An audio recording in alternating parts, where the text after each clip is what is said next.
আপনারা স্কুলে পড়াতেন, চক ডাস্টার নিয়ে স্কুলে গিয়েছিলেন সমাজ গড়ার জন্য, কিন্তু আজ আমরা দেখতে পাচ্ছি যোগ্যকে অযোগ্যকে তার ভাগ করা গেল না, মুড়ি আর মুরকি আলাদা করা গেল না।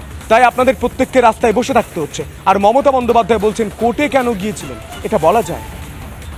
আসল কথা হলো মুড়ি মুরকি যে আলাদা করা যায়নি এই কথাটা সম্পূর্ণ ভুল কথা।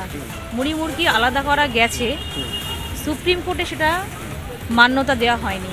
অর্থাৎ সিবিআই এর যে রিপোর্টটা পেশ করা হয়েছিল সেই সিবিআই এর লিস্ট ধরেই কিন্তু 12% কাদেরকে সুদ সমেত ফেরত দিতে হবে, কারা পরীক্ষায় ইন ফিউচার বসতে পারবে না, এই জিনিসগুলো ডিসাইড করা হলো।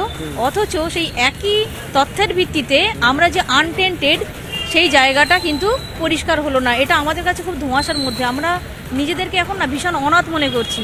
না আমাদের মাথার উপরে প্রধানমন্ত্রী আছে, না আমাদের মাথার উপরে মুখ্যমন্ত্রী আছে, কেউ মনে হচ্ছে নেই।